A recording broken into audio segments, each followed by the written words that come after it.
first, defence matters. And I want to start with a speech Donald Trump gave to a weekend rally in South Carolina, where he recalled a conversation he had with an unnamed NATO member and what he would let Russia do to them. Have a listen.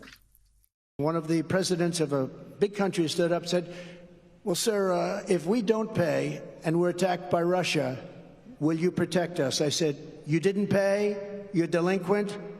He said, yes, let's say that happened. No, I would not protect you. In fact, I would encourage them to do whatever the hell they want. You got to pay. You got to pay your bills. Well, the response from NATO has been swift, with the head of NATO saying Trump's putting the lives of US and allied troops at risk. Joining me now, senior analyst at the Australian Strategic Policy Institute, Malcolm Davis. Well, Malcolm, I have to say, regardless of your views about Trump, and I do think he's absolutely right to be pushing NATO to pull its financial weight. It's supposed to fund defence in Europe. It relies too heavily on America. I'm with him on all of that.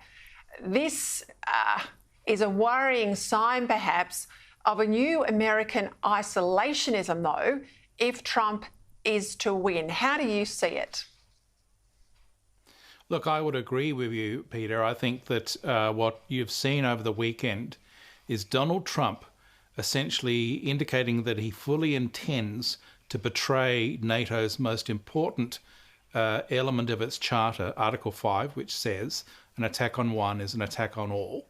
And at the same time, he's indicated that he fully supports Russia attacking NATO states.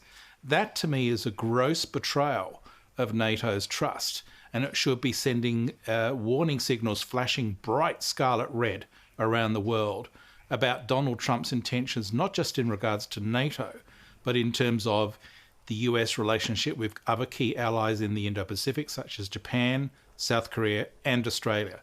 And so I think that we should be extremely worried about Trump's actions and words here. And of course, if he doesn't win, you've got an increasingly concerning Joe Biden running for another term in the White House. I don't think he scares anyone around the world.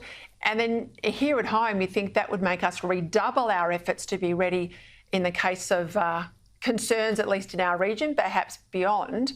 But more reports today about this escalating rift between the Defence Minister, Richard Marles, his office, and his own Defence Department. These are today in the Australian Financial Review. We know it was the Australian over the weekend. Talk about a closed-door meeting late last year between Marles and his secretary, Greg Moriarty, who I know well, regard him well, Chief of Defence Force Angus Campbell. The meeting has been described by some as uncomfortable, and one former senior defence bureaucrat off the record who was there said Marles doesn't respect them, and they sure as hell don't respect him. I mean, is this relationship gone beyond the point of repair? Look, I think that we are in the most dangerous strategic environment since the Second World War. I put a tweet out on the weekend essentially saying this is 1937 in 2024. And it's incumbent on both the Minister and also the chiefs of the Department of Defence to work together as a team in this very dangerous and dire strategic environment where we are, I think, in a pre-war situation akin to the 1930s, to work together to bring defence capability into service as quickly as possible. And that's not happening. We're not seeing progress being made on key capability decisions coming out of the Defence Strategic Review from last year. We're moving too slowly, we are just drifting along, and there's no leadership on either side. There's no responsibility. And I would add, it's not just about Marles or the top-level bureaucrats in defence. Albanese needs to take some leadership here and get things in hand. So this is a very worrying sign indeed.